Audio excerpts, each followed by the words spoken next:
Então agora eu vou mostrar algumas rochas sedimentares para vocês, vou falar mais um pouquinho, relembrar algumas coisas para a gente identificar e classificar. Então, relembrando aqui, né, o ciclo das rochas, a gente está falando então das rochas sedimentares e dos sedimentos que são, né, o que vão originar essas rochas sedimentares. Tá? Então, relembrando aí que a gente precisa, né, que ocorra erosão, transporte e deposição. A gente tem tanto, né, materiais clásticos, né, de fragmentos, ou também materiais químicos, né, tem esses dois tipos. Todos eles precisam de transportes, né, de um tipo de transporte. O químico, por exemplo, é pela água, né, dissolvido. Já o clástico pode ser pela água, pode ser pelo vento e a própria lei da gravidade, digamos assim, porque temos também, né, sedimentação por escorregamento, colúvio. Tá? Então, a primeira coisa que a gente tem que fazer para classificar e identificar essas rochas, primeiro, né, as clásticas, determinar se ela é clástica ou se ela é química. Ela sendo clástica, ela pode ter um tamanho mais grosseiro, né, dos seus clastos, dos seus fragmentos, um tamanho intermediário ou um tamanho mais fino. Então, a gente está falando aqui, né, olhando nessa tabela, a gente tem o que é mais grosseiro, maior que 2 milímetros, seria o cascalho. A gente está falando de conglomerado e brecha, o nome das rochas, que são psefitos ou ruditos, são nomes que a gente utiliza também para generalizar esse tipo de rochas mais grosseiras. Tá? A diferença do conglomerado e da brecha é que o conglomerado ele tem partículas mais arredondadas e a brecha partículas mais angulares. A gente vai ver aí quando for falar das amostras. Quando a gente tem já uma partícula que a gente pode até chamar de grosseira, mas ela já é intermediária porque ela não é tão grande quanto o quarto, quanto o cascalho, né? A gente está falando então do arenito, né, que é composto principalmente de quartzo. Quando ele tem uma contribuição maior de feldspato, né, lembra daquela história toda, né, a principal componente das frações areias, né, seja de sedimento, seja de solo, é o quartzo, porque ele é mais resistente, embora o feldspato tenha muito mais né, na crosta terrestre. Porém, se a gente tem um arenito, digamos assim, entre aspas, com mais feldspato, com pelo menos 25% de feldspato, a gente vai chamar ele de arcósio, tá? São ambas, a gente chama de psamitos, tá? Então, vamos gravar, tá até em negrito aqui os psamitos, já vou falar deles. E também, né, agora, dos mais finos, o silt misturado com argila, ou argila, a gente tem o siltito, o lamito e o argilito e folhelo, respectivamente. Então, o siltito, obviamente, é a rocha derivada do silt, né? Predominam partículas de silt, que são partículas intermediárias entre, né, a areia, que tem de 2 a 0,05 milímetros, e a argila, que tem menos de 0,002 milímetros. Então, né, o silt é o que está aqui nesse intervalo. Quando a gente tem uma mistura de silt e argila, e é muito comum a gente ter uma rocha sedimentar que não esteja bem selecionada, porque a gente que atribui esse tamanho, né? A gente tem, por exemplo, né, silt e argila junto, a gente vai ter o que a gente chama de lamito. Está bem sugestivo esse nome, né? Bem de lama, né? Silt e argila vai dar um barro bem bom, né? Então seria o lamito. E quando a gente tem predominância de argila, e aí a gente lembra daqueles ambientes de sedimentação que eu falei para vocês, tem vários tipos de ambiente, imagina se vai acumular muita argila num leito caudaloso de um rio, não vai. Mas e num lago todo parado, ou numa várzea onde o rio sobe, né, e vai paulatinamente depois descendo e deixa aqueles sedimentos lá. Ali a gente tem sedimentos bem selecionados porque a energia é muito baixa vai selecionar sedimentos bem fininhos como a argila. E aí se a gente tem, né, argila, a gente vai ter o argilito principalmente e o folhelo, que o folhelo é, na verdade, um argilito em camadas, é muito semelhante. E todas essas aí a gente chama, né, as rochas mais finas, de lutitos ou pelitos. Mas se você for ver em literatura de formação de solos, de pedologia, a gente vai falar muito em rocha pelítica, rocha psamítica, tá? Então a rocha pelítica vai ser mais fina e a rocha psamítica vai ser mais grosseira. Vocês vão ver que até algumas rochas metamórficas podem ser chamadas de pelíticas, por exemplo, quando a gente fala da ardósia, mas a ardósia tem a ver com argilito, a gente vai ver isso também, tá? No próximo réu. Então, uma coisa que eu quero que vocês saibam, né, que rocha pelítica é aquela rocha de textura, granulação mais fina, né, no caso das rochas sedimentares e algumas metamórficas. E as rochas psamíticas, né, são mais arenosas, mais grosseiras, não chegam a ser rudáceas, que são aquelas mais grosseiras como conglomerado e a brecha, mas o arenito é uma rocha psamítica. Então é muito comum, né, a gente vai muitas vezes falar de ambientes diferentes, de solos, a gente falar de solos derivados de rochas psamíticas. Vão ser sempre ou textura média ou arenosos. Tá? E de pelíticas tendem a ser mais argilosos, justamente porque a textura original assim era. Tá? Então, relembrando aqui, né, quanto mais longe da fonte, da rocha-mãe, a tendência é ser mais arredondada, né, o formato dos sedimentos clásticos, e quanto mais longe também, menor o sedimento. Por quê? Porque vai ficando que é mais pesado pelo caminho. É mais difícil você conseguir transportar sedimentos mais grosseiros. Bom, agora falando de rochas químicas, relembrando, né, que a gente já viu no primeiro módulo desse réu aí, que a gente tem então as rochas sedimentares químicas, né, como os calcários, que tem uma textura variada, porque o calcário ele pode ter até clastos, ele pode ter, a gente vai ver no próximo aqui, mas ele tem calcita, dolomita, mais cálcio, cálcio misturado com magnésio ou mais magnésio, né, vai mudando o nome da rocha, de calcário para dolomito, e né, as rochas cristalinas, como a gipsita e a halita, que são sais mais puros, porque o calcário, muitas vezes, inclusive, ele tem impurezas, sedimentos argilosos no meio, porque ele é formado em ambiente de sedimentação. Também o gesso e a halita, né, que são também minerais, né, são rochas monominerálicas, por exemplo, o evaporito que forma a halita, a gente vai ver também, eles tendem a ser mais cristalinos, normalmente águas mais puras que vão sendo, como chama? Vão precipitando os sais, porque vão sendo saturadas por esse sal, essa é a palavra. Tá? Então, no caso de ser sulfato de cálcio, é o gesso ou a gipsita. E no caso de ser cloreto de sódio, é a halita. Tá? Então, lembrando, então, os carbonatos são os calcários, os dolomitos, e os evaporitos, que são as rochas que dão ricas em gesso ou em halita. E ainda as rochas sedimentares bioquímicas, aí o que eu falei para vocês que tem um calcário clástico, por quê? Porque quando tem fragmentos de conchas e não é só precipitação da água com carbonato. Tá? E temos também, né, os sílex, que são quando a gente tem uma água mais alcalina, o silício, a sílica, entrando no lugar do carbonato, formando, né, por exemplo, conchas, entrando nesses lugares e formando sílex, que é um material silicoso. Tá? E ainda as rochas sedimentares orgânicas, como a turfa e o carvão, que são basicamente formadas por carbono orgânico. Bom, então, começando aqui com nossas amostras, né, os sedimentos de tamanho areia e os sedimentos de tamanho silt. Qual que é a importância do tamanho do sedimento? A importância é que nos diz, né, por exemplo, a distância ou o ambiente de sedimentação que ele estava, enfim. E vocês vão ver que em solos também importa bastante, a gente vai falar de textura de solo e tudo mais, nas disciplinas de solos, e mesmo quando eu terminar essa disciplina eu vou estar definindo e falando as propriedades do solo.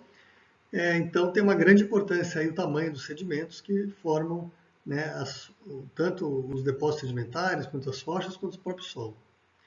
E qual é a diferença entre sedimento, rocha, sedimentar e solo. Eu já falei um pouco disso aí, eu vou falar um pouco aqui desse slide, aí daqui a pouco a gente volta nele, mas vocês podem ir pensando. Tá, então aqui, né, sedimento tamanho areia, eu mostrei uma duna, né, para mostrar que isso aqui é o futuro arenito, digamos assim, né? Então, quando a gente tem uma areia bem selecionada aqui pelo vento, como é uma duna, a gente vai ter um arenito com grãos de areia bem selecionados, com tamanhos homogêneos, só para dar um exemplo. E né, no solo, quando a gente fala que solo, ele é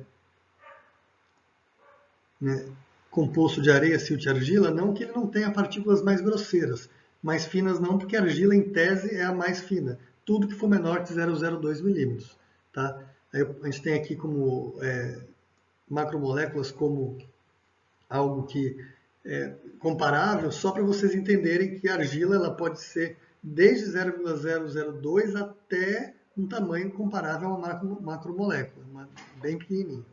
Tá, o silt é intermediário, né, entre 0,02 e 0,05, 0,002 e 0,05 tá, milímetros, e areia entre 0,05 e 2 milímetros. Eu acho interessante esse slide aqui, está meio claro, eu vou fazer só isso aqui, está em escala, está comparativa, isso aqui é uma areia grossa. Isso aqui, desse tamanho, ainda é uma areia fina. Tá? O silt aqui, ele está como se fosse uns pontinhos mesmo. Ele é de tão pequenininho. E a argila aqui está invisível.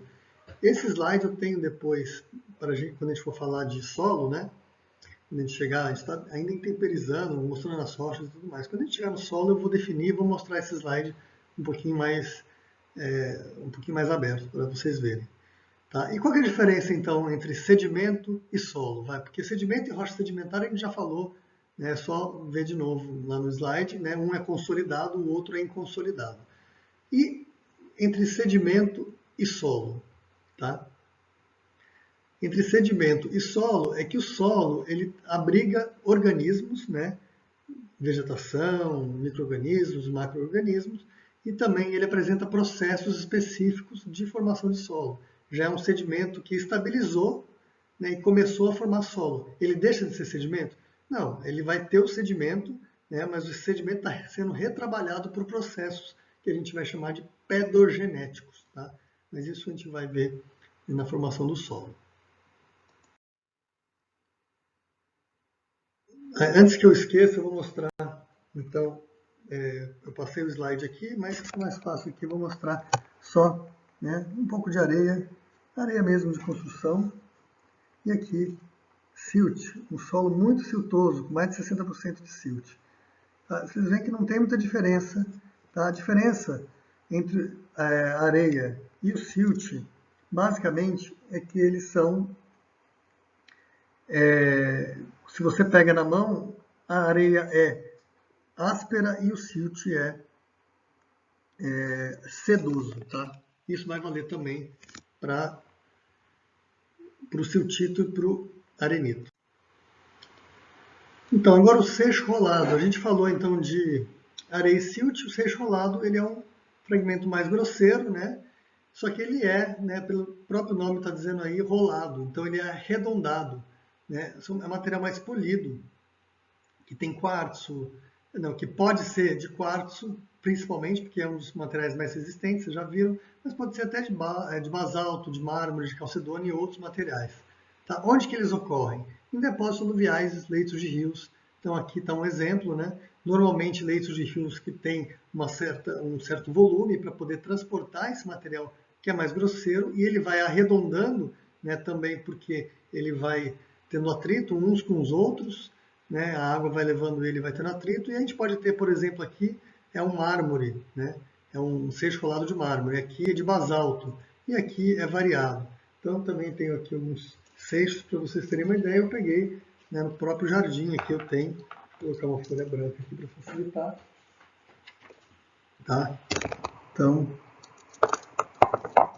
aqui, por exemplo, a gente tem um mais amarronzado, né? Aqui, um mais branquinho, mais transparente. Todos eles, eu acredito que sejam quartzo, até pela densidade, mas alguns estão mais sujos, outros têm impurezas, tá? Mas basicamente é material que vai rolando e perde as arestas. Lembra daquele slide que eu falei das arestas, tá?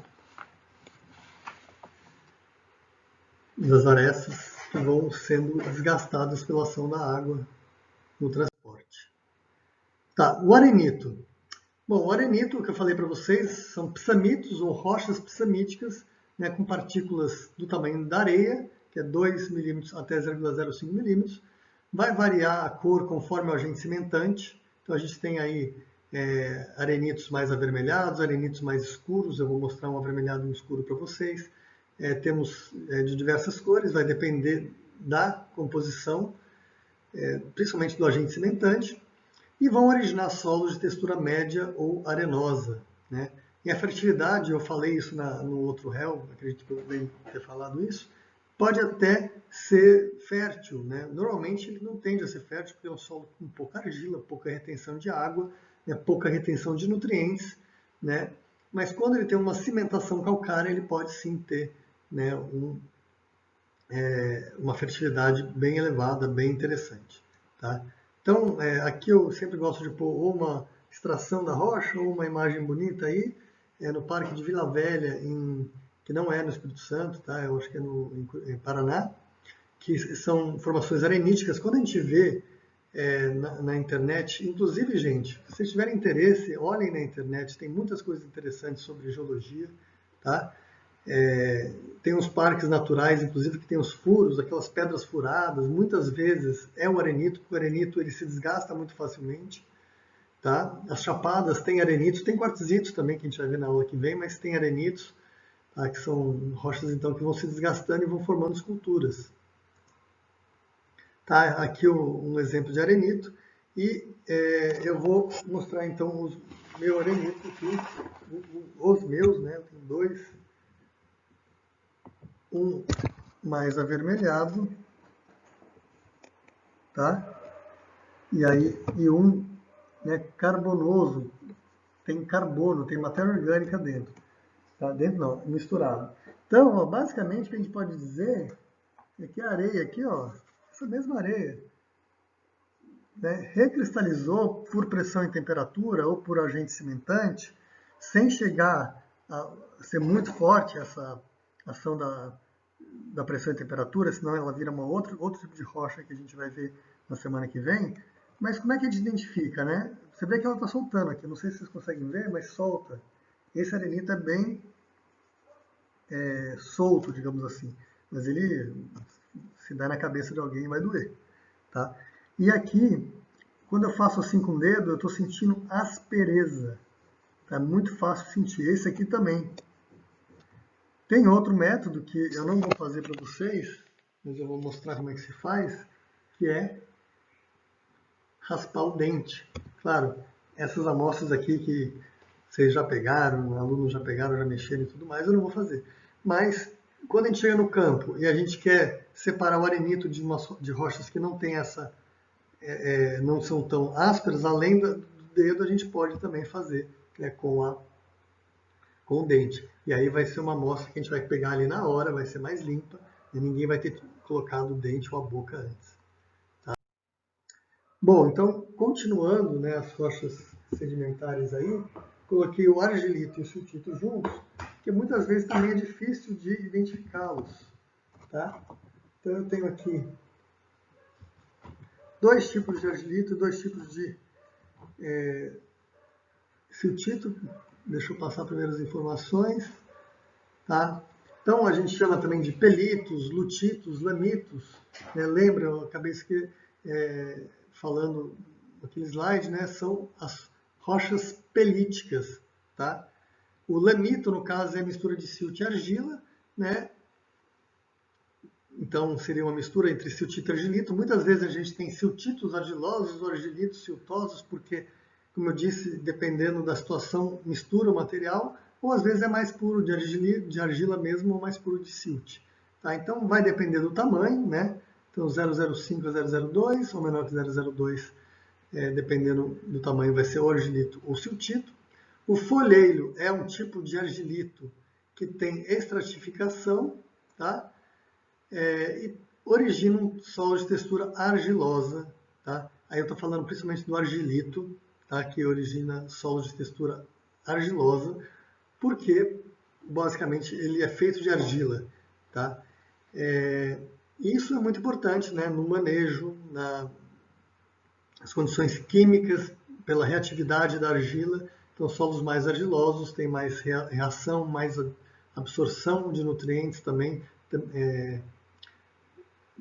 absorção, desculpa, de nutrientes, tem também mais retenção de água e também, por exemplo, retenção de metais pesados. Tá? Então, um exemplo aí do siltito e do argilito. Tá? Eu vou mostrar as minhas amostras aqui. Tá? Aqui, um argilito mais róseo, aqui um mais branco. Aqui o siltito é um mais escuro, né? Ele é meio roxo, é um siltito roxo, esse aqui é mais cinza. Esses são bem típicos, tá, gente? E como é que a gente faz para identificar? Esse aqui é interessante. Não vou fazer também, só se eu quebrasse ele no meio, não quero quebrar minha amostra, mas você põe a língua. Tá? Um dos dois vai ficar na língua, vai grudar. Qual que vai grudar na língua? Tentem pensar aí, o siltito ou o argilito? Qual que tem reatividade? Né? A argila ela é reativa, ela tem cargas, ela absorve água. Tá? Então, quando você pôr, ele vai grudar mais, tá? No argilito do que no siltito. E o siltito, em relação ao arenito, ele não vai grudar em relação ao argilito, e em relação ao arenito, ele não vai ser tão áspero se você raspar o dente. Tá?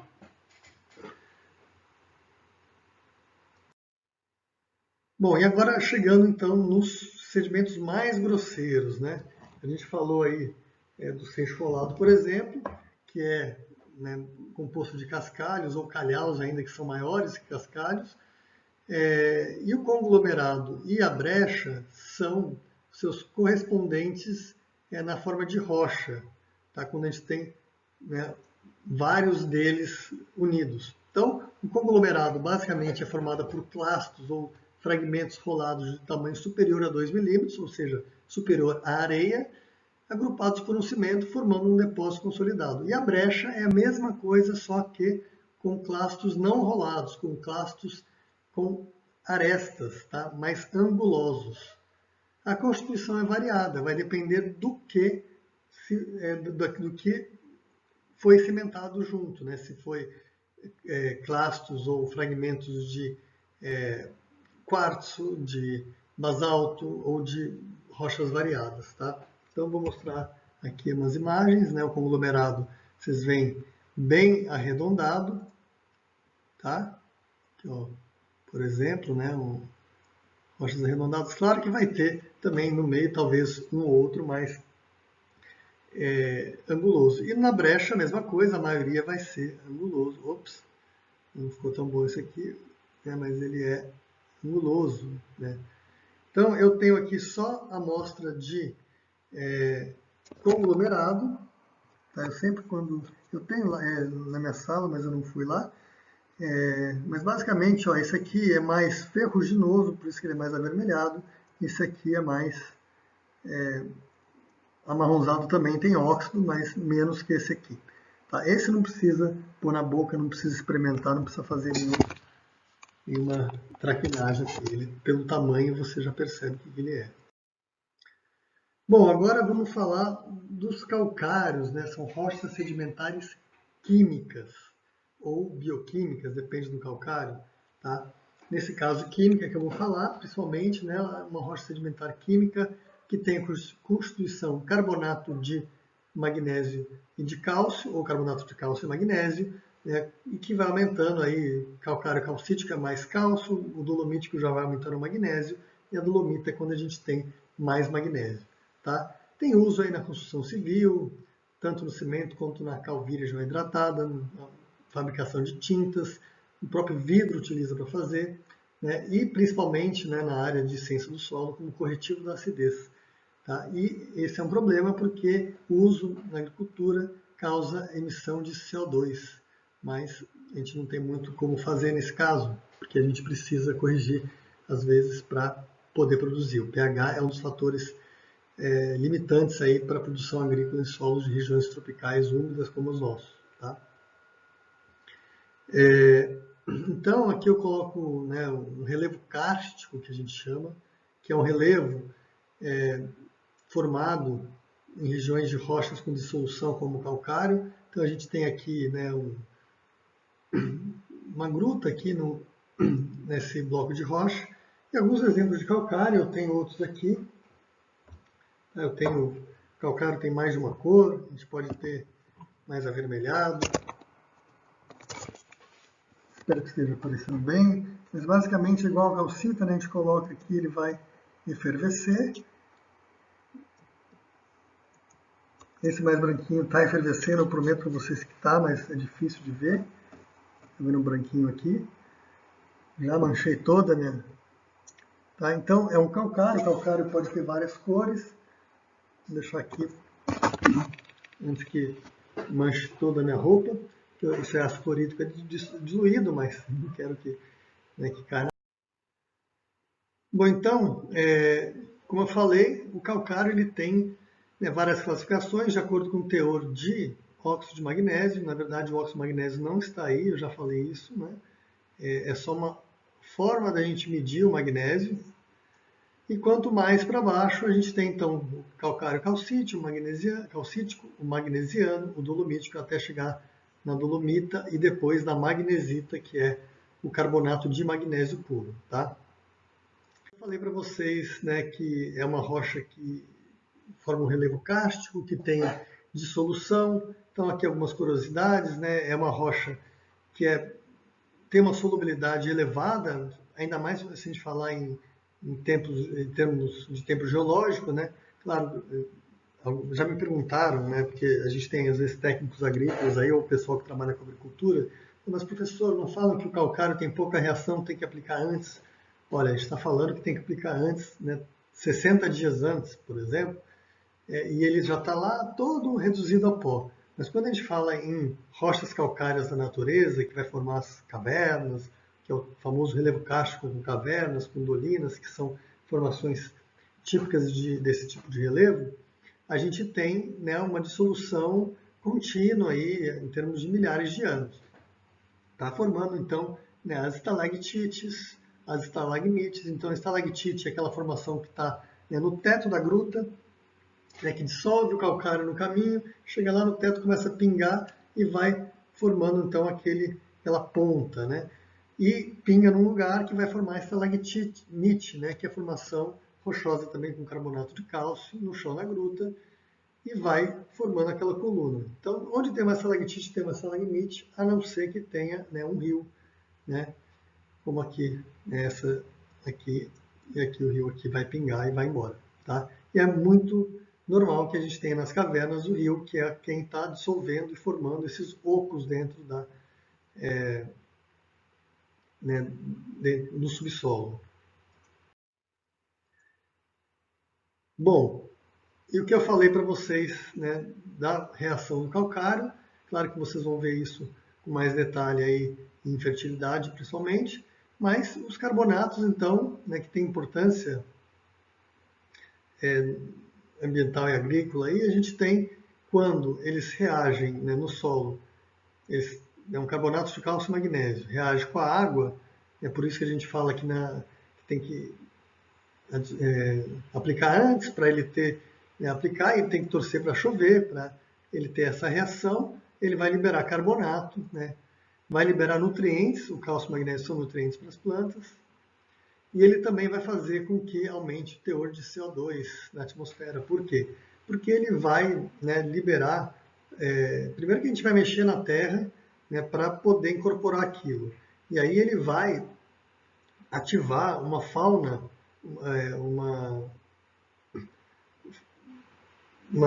todo um conjunto de organismos, né, de micro-organismos que vão consumir matéria orgânica, e quando consome matéria orgânica, o CO2 é desprendido. Tá? Então a gente tem que fazer essa conta. Claro que a gente não vai deixar de utilizar, mas a gente tem que saber que isso acontece. Tá? E esse carbonato que fica no solo, ele vai continuar reagindo com a água, vai liberar hidroxila, né? Vai liberar mais hidroxila. A hidroxila, o que ele faz com pH? Né? Ele se junta com o H+, e forma água, né? E quando, então, ela forma água, ela vai tirar o H+, né, que é a acidez do solo, né, e diminuir o pH para uma faixa entre 6 e 6,5, que é a faixa adequada, né, a melhor faixa para a gente manter o pH para as plantas. Tá? Por quê? Vocês vão ver isso com mais calma, mas basicamente porque a maioria dos nutrientes, né, estão mais disponíveis nesse pH. Se você aumentar muito, alguns micronutrientes não vão ser absorvidos. E se você abaixar muito, aí o alumínio vai atuar de uma forma muito tóxica. Tá? Então aqui tem também, né, o alumínio, que tem uma reação ácida. Quando a gente tem ele na forma Al3+, que ele é tóxica, é péssimo para as plantas, mas aí se a gente joga o calcário, ele vai liberar essa hidroxila que vai, né, fazer um polímero aqui ao redor do alumínio e vai, né, neutralizar esse alumínio que é tóxico para as plantas. Tá? Isso aqui é só para dar um início para vocês nisso aí, né? É importante a gente saber, mas vocês vão ver isso com bastante detalhe mais para frente. Bom, agora falando de sedimentos orgânicos, né? A turfa. A turfa é uma rocha sedimentar orgânica de baixa densidade, né? E que ainda apresenta restos de material vegetal, tem restinho de raízes e tudo mais. Onde que ocorre? Né? Em local de encharcamentos, depressões, várzeas, manguezais, pântanos, é quase sinônimo de solo orgânico. Tá? Então, quando a gente tem um solo orgânico, que não tem a ver com a agricultura orgânica e tudo mais, é um solo de constituição mais orgânica, a gente tem também associado os depósitos de turfa, tá? Que é basicamente a mesma coisa. Tá? Onde que a gente usa a turfa? A turfa pode usar na agricultura, você pode usar como matéria orgânica, já que é matéria orgânica, energia, metalurgia, até para filtros. Então aqui uma extração de turfa, tá? Vocês veem que é um solo orgânico. Quando eu dou aula de solos orgânicos, é um slide parecido que eu dou com uma região parecida com essa, só que em vez de extrair o solo, eles estão usando o solo. Tá? Normalmente região, né, alagado, por quê? Tá vendo? Eu não consigo fazer sem... apaguei. Então, aqui, ó, região de encharcamento, por quê? Quando você encharca, você diminui a atividade microbiana, você limita os micro-organismos que ali vão atuar. E aí vai acumular material orgânico, porque o material continua sendo produzido ou chegando por aporte fluvial e vai acumulando esse material que não vai ser decomposto. Tá? É muito comum, então, a gente ter nessas áreas de várzeas, depressões, pântanos, material turfoso. Então, aqui um exemplo de turfa, a gente vê os restos vegetais aqui, ó, tronquinhos, vou pegar um vermelho aqui que fica melhor, troncos, raízes, tá? Então, quando a gente faz a sabatina, a gente bate muito nessa tecla, procura se tem raiz, resto, para não confundir com a próxima rocha que eu vou mostrar para vocês, tá? Bom, e o carvão mineral, né, que é também um material orgânico de baixa densidade. Tá? A diferença para a turfa é que não tem restos, né, de materiais vegetais, já está mais compactado, já é mais denso, embora seja bem leve. Ó, vou mostrar aqui meu carvão para vocês. Tá? Ele também sai um pouco na mão. Tá? Vou ver se está bom aqui na imagem. Ele já tem uma rigidez. Tá? Usado para energia, metalurgia, filtros de carvão ativado, por exemplo. Aqui é uma extração de carvão, uma mineração de carvão. O carvão não é lá o melhor dos mundos para a gente utilizar ele. A gente tem fontes muito melhores de energia, por exemplo. Tá? O mesmo para metalurgia, o próprio carvão vegetal. Aqui uma imagem dele, né, mas para vocês verem como não dá para ver restos de troncos e raízes, tá?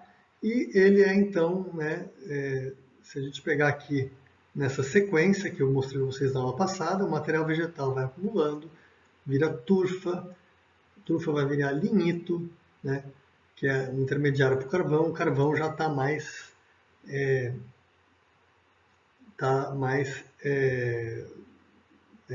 bem formado, digamos, já é mais compacto. E se continuar esse processo aí de pressão e temperatura, a gente vai ter o antracito, e aí já não é considerado uma rocha sedimentar, já é considerado uma rocha metamórfica, e a gente vai ver rocha metamórfica logo mais, e aí vocês vão entender essa nuance aí entre quando é sedimentar e quando é metamórfica. Uma hora ela deixa de ser sedimentar e vai ser metamórfica, isso para vários casos, tá? Então, o carvão é uma rocha sedimentar ainda. Bom, a halita eu já falei dela, né? É um mineral que ocorre nos evaporitos, né? Em alguns evaporitos é uma forma de formar uma rocha, né? Que é por evaporação, obviamente, é composta de cloreto de sódio, né? Ocorre nas lagoas de Araruama, por exemplo. Tem outros evaporitos, né, que ocorrem aí de KCl, né, que é utilizado na agricultura, né, silvinita e carnalita em Sergipe, na bacia do Rio Amazonas, e estão normalmente associados a jazidas de petróleo. Tá? Então é interessante quando a gente acha, né, esse tipo de jazidas, a gente não, porque eu não sou geólogo nem prospecto de petróleo, mas é um indício aí de procurar, né, petróleo. Tá?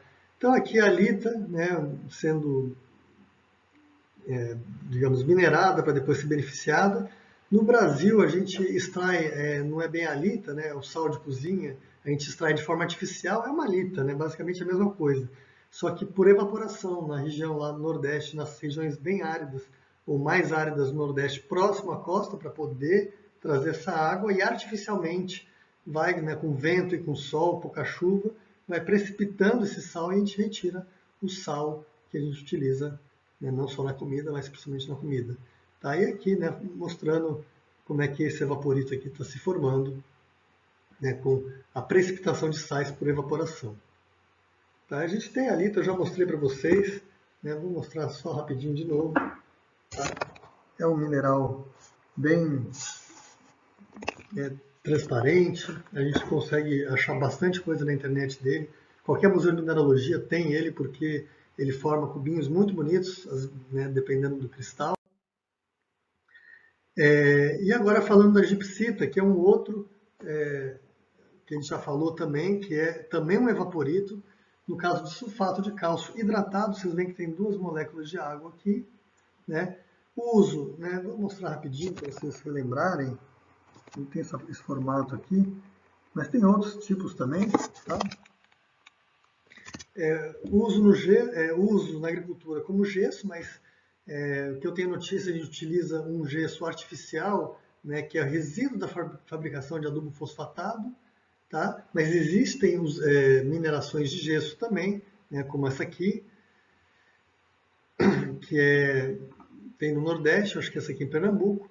Né? Na agricultura, então, é a prática da gessagem que a gente utiliza, e a gessagem não é possível ser comparado com a calagem em termos de redução da acidez, tá, gente? A gente vai depois falar nisso aí, talvez nessa disciplina, talvez em outra, mas gessagem é uma coisa, calagem é outra. Os dois podem fornecer cálcio, mas é só a calagem que corrige o solo, tá? Efetivamente.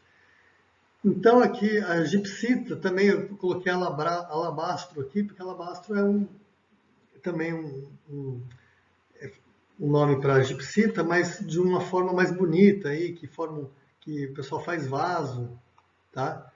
E eu comecei a colocar isso depois que minha mãe foi para o Egito e comprou um vaso desse aí. E que parece que o cara queria $500 para ela, falou, nem, não estou indo embora, tal. Aí entrou no ônibus e o cara começou a insistir, né, levantou a janela, ficou batendo, quanto você quer, quanto você quer? Ela falou assim, ela falou que ficou com dó, falou que ia falar $20, aí falou $50, o cara vendeu, feliz na vida, e estava 500, né? E aí ela perguntou para mim o que era, eu falei, vou dar uma pesquisada, aí eu vi que era a própria gipsita, né? É muito bonito, tem essas nuances aqui. E para finalizar, né, a anidrita. O que é anidro? Eu gosto, né, de que vocês aprendam coisas que também vão usar para a vida. E vocês sabem o que é anidro, né? Vocês já ouviram falar em álcool anidro, etanol anidro? Né? Anidro é que não tem água. Anencéfalo, que não tem cérebro. Anidro, que não tem água. Então, nada mais é a anidrita do que o gesso sem água. É um evaporito também, mas sem a água estrutural. Se você olhar aqui no evaporito que tem gipsita, tem 2 moléculas de água para cada sulfato de cálcio. E na anidrita não tem. Então, anidro é um gesso sem água. Tá? Basicamente a mesma composição. Então, gente, era isso mesmo que eu tinha para falar aí. Nesse réu, aguardem o próximo réu, estudem para as provas e vamos embora. Tem uma amostra aqui de anidrita, tá? É muito parecida com a gipsita, tá bom? Até mais.